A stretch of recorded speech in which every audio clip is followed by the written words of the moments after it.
I didn't flinch when Lillian Crawford slid that security report across her desk and said, "Garrett, we're putting the executive VP position on hold indefinitely." Just like that. No eye contact, no explanation. Like she was telling me the coffee machine was broken. What she didn't know was that I'd finally hit my limit. After 15 years of building her security company from nothing, I was done playing her games.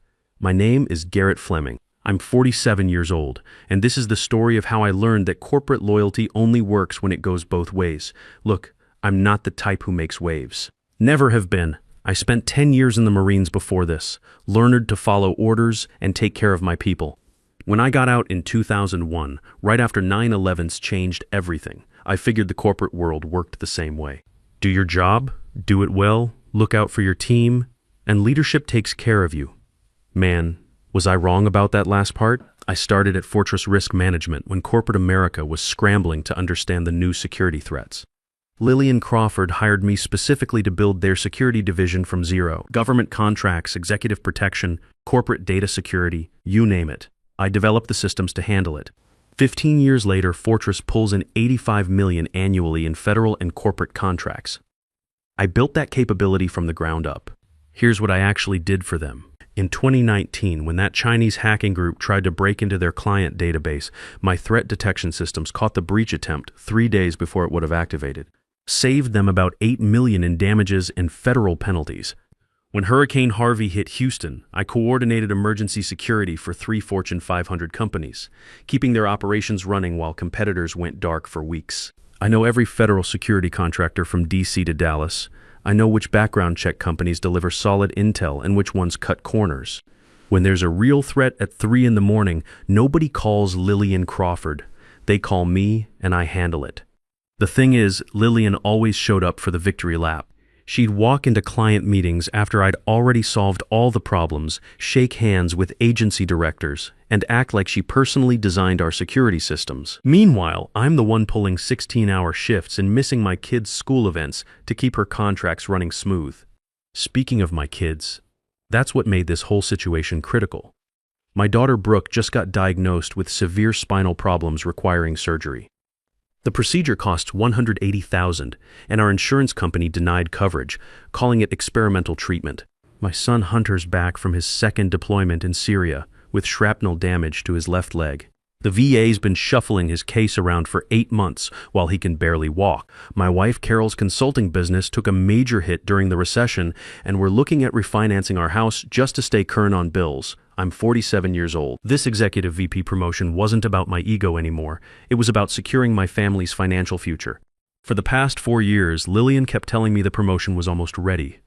Budget reviews, board meetings, corporate restructuring, always some excuse. But she'd pat me on the shoulder and say, "Don't worry, Garrett. You're my choice for executive VP. Just be patient while we get the paperwork done. Be patient."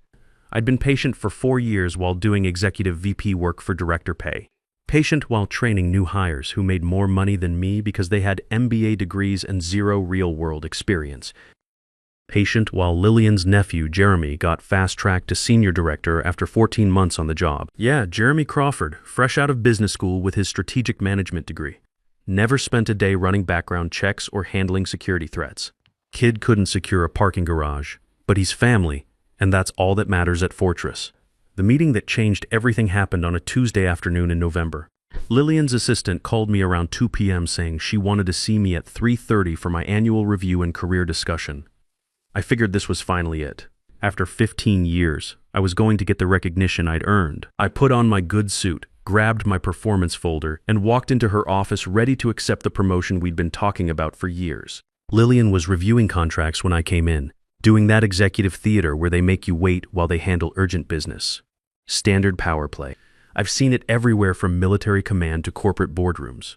"Have a seat, Garrett," she said without looking up. "Need to discuss some changes." I sat down, put my folder on her desk, and waited.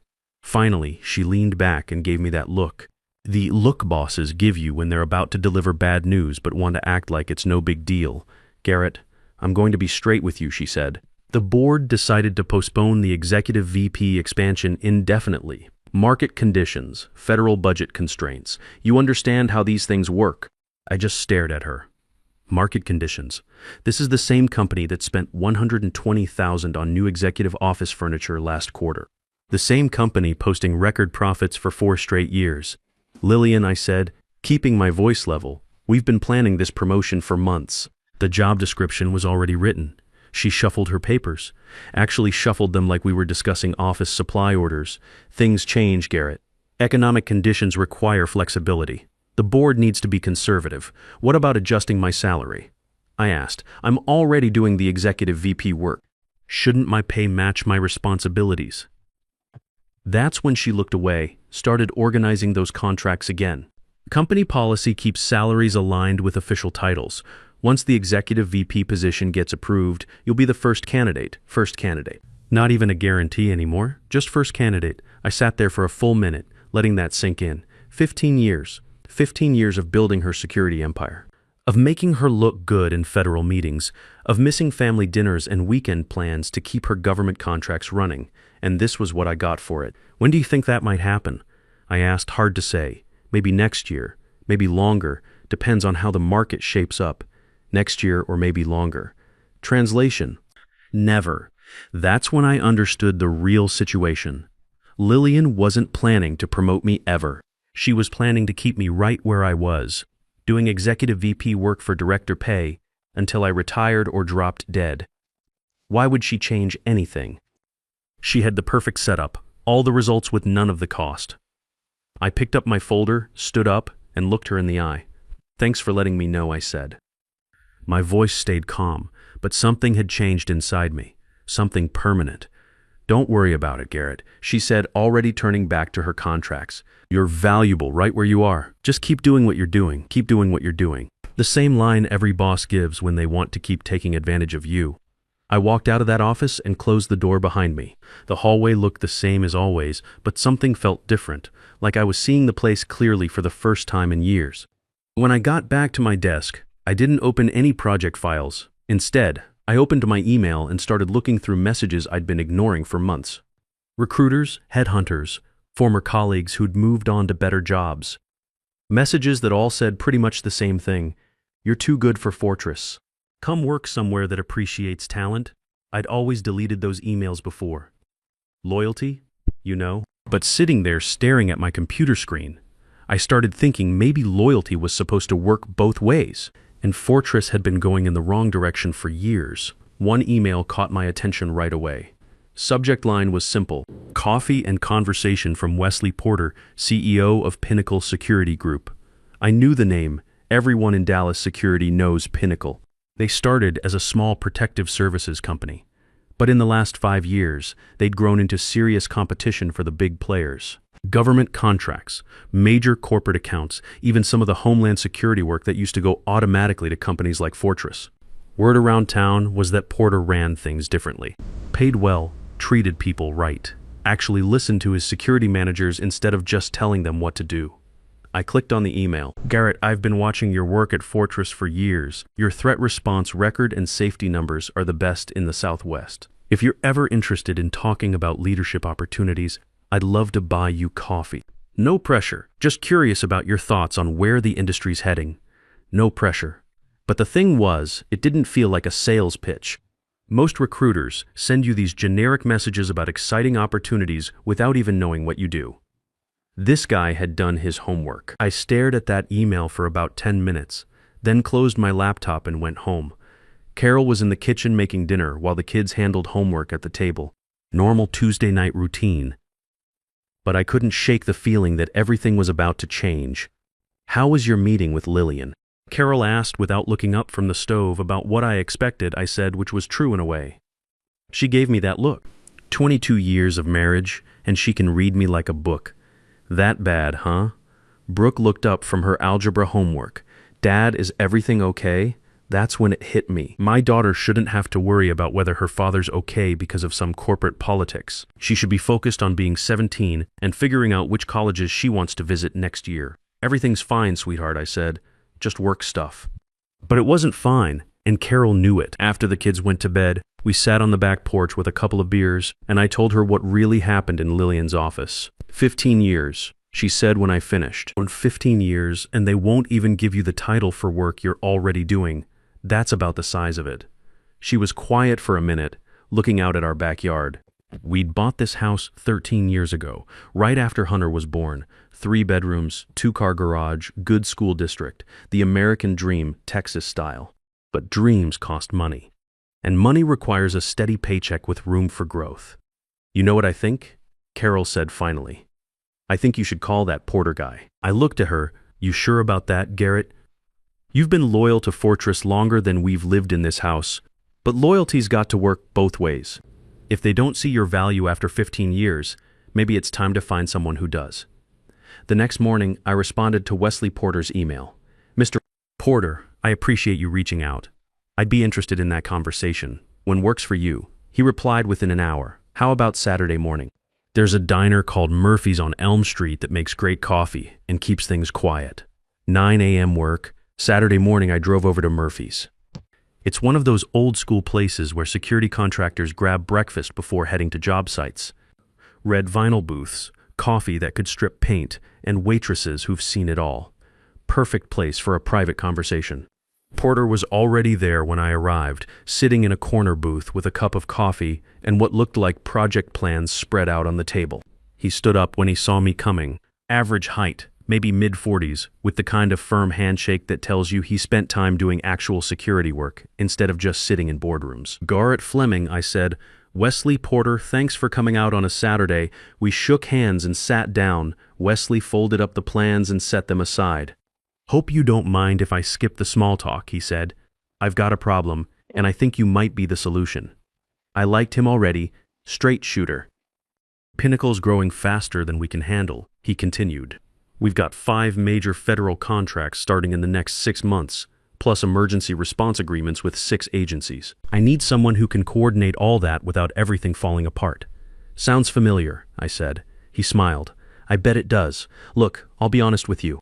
I've been trying to hire you away from Fortress for 2 years, but I figured you were happy there. Then I heard through the grapevine that things might not be as good as they seem. Word travels fast, huh? Security's a small world, especially around Dallas. People notice when good managers get passed over for promotions they've earned. I sipped my coffee and looked around the diner. A couple of guys in work clothes were talking about a job site problem. Familiar conversation, familiar world. What exactly are you offering? I asked. Wesley leaned forward, Executive VP of Regional Operations, full authority over project coordination, team building, and client relationships. Starting salary is $145,000 plus performance bonuses that actually mean something. Health benefits for your whole family. And here's the best part, profit sharing. When Pinnacle does well, you do well. I nearly choked on my coffee. $145,000 was almost $50,000 more than I was making at Fortress. And profit sharing. Lillian Crawford wouldn't share a sandwich, let alone company profits.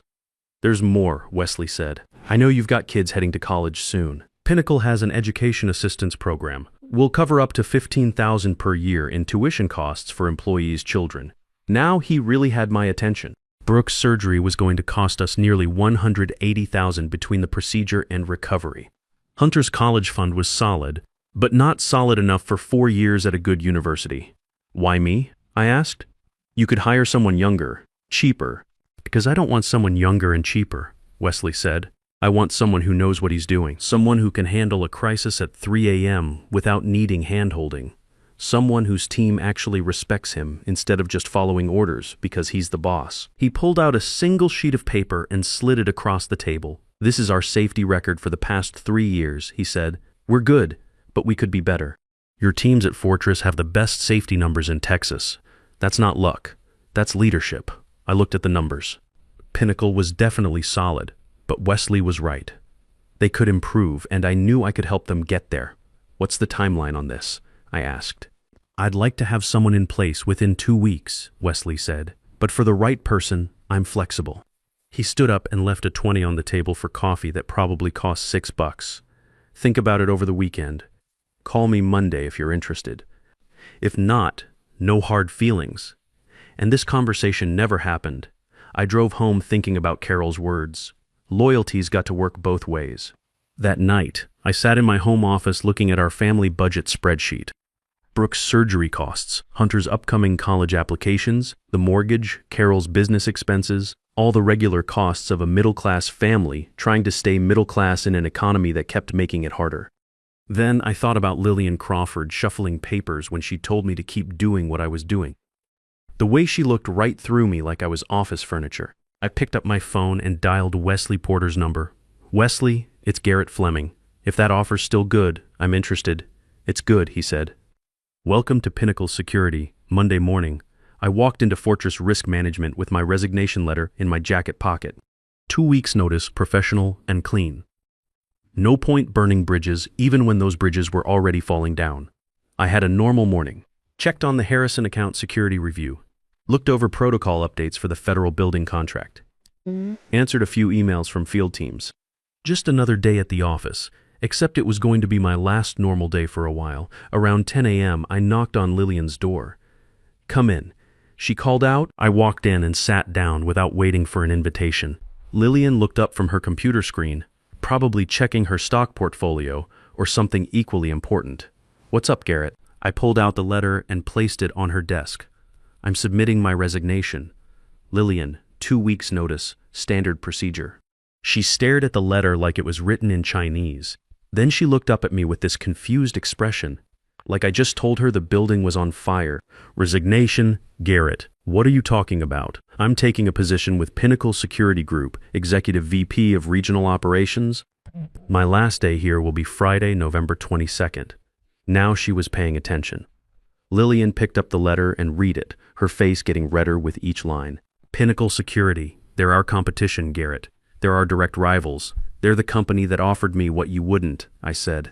"Respect, proper pay, and a chance to actually lead instead of just take orders." "Garrett, let's not be hasty here," she said, putting on that fake concerned voice she used when clients threatened to leave. "If this is about the executive VP promotion, we can work something out. Maybe speed up the timeline. Lillian, you told me Tuesday that timeline might be next year or longer. Today's Monday, and suddenly you can speed it up." She shifted in her chair. "Look, I'll be honest. The board's been conservative about expansion, but if it means keeping you here, keeping me here to do executive VP work for director pay, while your nephew gets fast-tracked to senior management." That hit home. Lillian's face went from red to pale pretty quick. "Jeremy's situation is different," she said. "Yeah, it is different. He's family. I'm just the guy who's kept this company profitable for 15 years. Lillian leaned forward, trying to look sincere. "Garrett, you're valuable to Fortress, more valuable than you realize. What's Pinnacle offering that we can't match?" $14,500 to start, plus profit sharing and education assistance for my kids." Lillian blinked. "145? That's a significant increase." "It's what the job's worth, Lillian. It's what I should have been making here 3 years ago." She was quiet for a minute, probably calculating how much it would cost to match Pinnacle's offer versus how much it would cost to replace me. I could see the wheels turning. "Give me 48 hours, she said finally. "Let me talk to the board, see what we can do." I stood up. "Lillian, I already gave Pinnacle my answer. The decision's made. Garrett, don't do this. We're like family here. Family." That was rich coming from the woman who'd been lying to me for 4 years while promoting her actual family. "Family doesn't lie to each other for years," I said. "Family doesn't take advantage of loyalty. And family sure doesn't tell someone to keep doing what they're doing after breaking promises." I walked toward the door, then turned back. "Oh, and Lillian, you might want to start looking for replacements. I'm not the only one who's been unhappy around here." That afternoon, word got around the office pretty quick.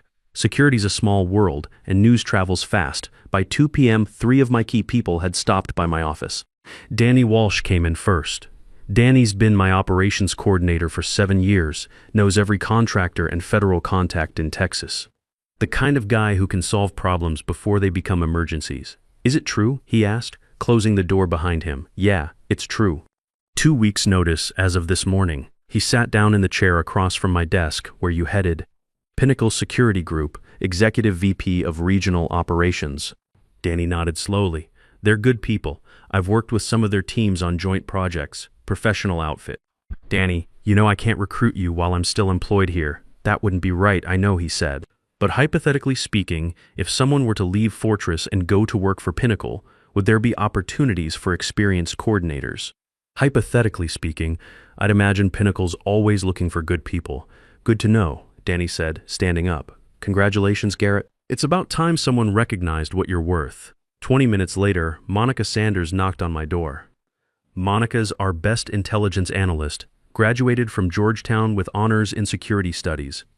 Worked her way up from assistant to senior analyst in 5 years. Smart as hell and twice as hardworking. But Lillian and her crew never gave her the credit she deserved. So you're really leaving, she asked. Friday's my last day. Can't say I blame you. I've been watching them pass you over for years while taking credit for your work. Monica sat down and looked around my office. You know, I've been thinking about making a change myself. This place doesn't seem to value analytical excellence the way it should. Where would you go? I asked, though I had a feeling I knew the answer. Well, if Pinnacle Security is hiring executive VPs, they probably need good analysts too. I'd imagine they do. I might give them a call this week, just to see what opportunities are out there. Scott Barnes was the third visitor. Scott runs our safety and compliance programs, and he's the reason Fortress has the best safety record in North Texas. Former Army MP, careful about details, doesn't tolerate shortcuts that put people at risk. Heard the news, he said, settling into the chair. About time. Thanks, Scott. Question for you. Pinnacle's safety record is solid, but not excellent. They could use someone with experience upgrading their protocols. I'd agree with that. Think they'd be interested in hiring a compliance coordinator with 10 years of experience and a perfect inspection record. I think any smart company would be interested in that. Scott smiled. I'll keep that in mind. By Wednesday, rumors were flying around the office. Lillian was making the rounds, trying to do damage control, but you could see the panic in her eyes. She'd never had to run operations without me backing her up, and I think it was finally hitting her what that meant. Thursday morning, Danny Walsh walked into Lillian's office and submitted his resignation. 2 hours later, Monica Sanders did the same thing. By lunch, Scott Barnes had followed suit. 3 of my key people gone in one morning. Lillian called an emergency meeting with her senior staff, but the damage was already done. Word was getting out that the backbone of Fortress's operations was walking out the door. My phone started ringing around 2 p.m. Lillian, of course. Garrett, we need to talk. This is getting out of hand. What's getting out of hand, Lillian? You know damn well what I'm talking about. 3 more resignations today. All your people. They're not my people. Lillian, they're professionals who make their own decisions about where they want to work. This is sabotage. No, this is what happens when you treat good employees badly for years. They find places that treat them better. Garrett, please, can we meet? Can we work something out? I looked around my office, already half-packed. 15 years of work fitting into a few cardboard boxes. Lillian, I already worked something out with Pinnacle Security. My last day is Friday, just like I told you Monday. The board authorized me to offer you $135,000 plus benefits, executive VP title, effective immediately. That's a generous offer, I said, but I already accepted another position. Garrett, Lillian, you had 15 years to make that offer. You had 4 years after I started asking about promotion. You even had Tuesday afternoon when I was sitting right there in your office, ready to stay if you just treated me fairly. I hung up and went back to packing. Friday morning, I cleaned out my desk, said goodbye to the people who were staying, and walked out of Fortress Risk Management for the last time. In my rearview mirror, I could see the building getting smaller. But I wasn't looking back with regret. I was looking forward to Monday morning at Pinnacle Security. What I didn't know yet was that Lillian Crawford's troubles were just getting started. Monday morning at Pinnacle Security felt like stepping into a different world. Clean offices, updated equipment, and people who actually seemed happy to be there. Wesley Porter met me at the front desk with a cup of coffee and a genuine smile. Welcome to Pinnacle, Garrett. Ready to get started? My office was twice the size of what I'd had at Fortress, with windows that actually opened and a view of downtown Dallas. But the best part was the whiteboard on the wall, completely blank, waiting for me to start building something new. The first week was mostly meetings and getting familiar with Pinnacle's current projects. They had good systems, but I could see places where my experience would make a difference. Better coordination between teams, improved contractor relationships, more efficient scheduling, the kind of improvements that save time and money without cutting corners on safety. By the end of my second week, Danny Walsh, Monica Sanders, and Scott Barnes had all started at Pinnacle. Wesley didn't ask any questions about the timing. He just welcomed them aboard and put them to work. That's the kind of leadership that builds loyalty instead of demanding it. Meanwhile, things were falling apart at Fortress faster than I'd expected. The first sign of trouble came 3 weeks after I left. A friend who still worked there told me they'd missed a critical security update on the Harrison account because nobody knew which federal contact to call when the original assessment came back flagged. Simple problem that I could have solved with a phone call, but the new guy Lillian hired to replace me didn't have those relationships. That delay cost Fortress $35,000 in contract penalties. 2 weeks later, it was the federal building contract. Terrorist threat required emergency security upgrade, but without Scott's safety protocols and Danny's coordination experience, they couldn't mobilize teams fast enough. The agency pulled them off that contract and gave it to a competitor, Pinnacle Security Group. Wesley called me into his office that Thursday. Garrett, the federal agency just offered us the downtown building security contract. It's the one Fortress lost. You know that operation better than anyone. Think we can handle it? We can handle it, I said. Give me Monica for intelligence support and Scott to manage safety protocols. We'll have teams working by Monday. We finished that security upgrade 4 days ahead of schedule and $45,000 under budget. The federal project manager told Wesley it was the smoothest emergency response he'd seen in 12 years. Word travels fast in security contracting. Within a month, Pinnacle had 4 new contracts from clients who'd gotten frustrated with Fortress's declining service. Each one was a project I'd worked on before. Clients who trusted me enough to follow me to a new company. Lillian started calling again around that time. Garrett, I need to ask you something. She said when I answered the phone, are you actively recruiting my employees? Lillian, I'm not recruiting anybody, but if people call me asking about opportunities at Pinnacle, I'm not going to lie to them about what it's like to work here. 9 people have resigned in the past month. 9, all citing better opportunities as their reason. Maybe that should tell you something about the opportunities you're providing. This isn't sustainable, Garrett. Fortress has been part of Dallas security for 18 years, and it could be part of it for another 18 years if you started treating your employees like assets instead of expenses. There was a long pause. What would it take to get you back? I looked around my office at Pinnacle. Project schedules running on time, safety reports with 0 incidents, team meetings where people actually contributed ideas instead of just nodding along with whatever the boss said. Lillian, there's no amount of money that would bring me back to Fortress. This isn't about salary anymore. It's about respect. Garrett, you had 15 years to figure out that respect matters. Now it's too late. 6 months after I started at Pinnacle, the industry magazine Southwest Security Today ran a feature story about our emergency response capabilities. The article mentioned me by name as the guy behind Pinnacle's rapid expansion in the federal contracting sector. Carol cut out the article and put it on the refrigerator next to Brooke's honor roll certificate and Hunter's physical therapy progress report. Family achievements all in a row. The same week that article came out, I got a call from Lance Cooper, who'd been Fortress's lead field coordinator for 11 years. Garrett, I hate to bother you, but I'm thinking about making a change. Things are pretty chaotic here since you left. Lillian's hired 5 different operations managers in 7 months, and none of them last more than 6 weeks. What happened to the latest one? Quit yesterday. Said he couldn't manage operations without proper support systems.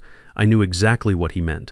Operations management isn't just about reading schedules and making phone calls.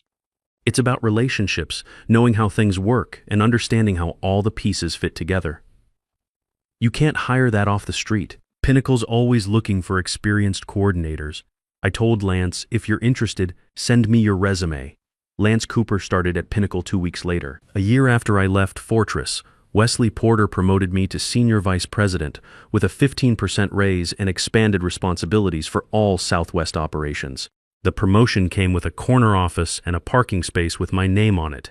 More importantly, it came with the respect I'd been earning for 15 years but never receiving. That same month, I heard through industry contacts that Fortress had lost 4 major contracts and laid off 20% of their workforce. Lillian Crawford was trying to sell the company to a larger firm, but the due diligence process kept revealing problems with their capabilities. I didn't feel sorry for Lillian. I felt sorry for the good people still working there who were paying the price for her mistakes. 2 years later, Brooke got her spinal surgery successfully completed with our new insurance coverage. Between the coverage and Pinnacle's medical assistance program, her treatment cost us less than $12,000 out of pocket. Hunter was doing great in his recovery program, planning to study cybersecurity and maybe join the family business someday. Carol and I were sitting on the back porch one evening, watching the sunset and talking about Brooke's college plans. When she asked me if I ever regretted leaving Fortress. Not for a second, I said, best decision I ever made, even though it took 15 years, especially because it took 15 years. If I'd left earlier, I might have wondered if I gave up too easily. Now I know I gave them every chance to do the right thing. Lillian Crawford learned an expensive lesson about the difference between managing people and leading them. Problem is, she learned it too late to save her company. The security industry in Dallas is competitive but small. Everyone knows everyone, and reputations matter. Pinnacle Security has a reputation for treating people right, delivering quality work, and standing behind their commitments. That reputation starts at the top with Wesley Porter, but it's maintained by people like me, Danny, Monica, Scott, and Lance. Experienced professionals who know what good leadership looks like because we've seen the alternative. As for me, I learned something important at 47 years old. Your career isn't about the years you put into a company. It's about finding a place that invests in you too. Respect, opportunity, fair pay, and the chance to grow instead of just survive. The security industry taught me that loyalty works both ways. When it doesn't, it's time to find somewhere it does. Sometimes the biggest risk isn't leaving a bad situation. It's staying in one that slowly kills your potential while convincing yourself that patience will eventually pay off. Loyalty without respect is just exploitation with a prettier name. Real partnerships require both sides to show up.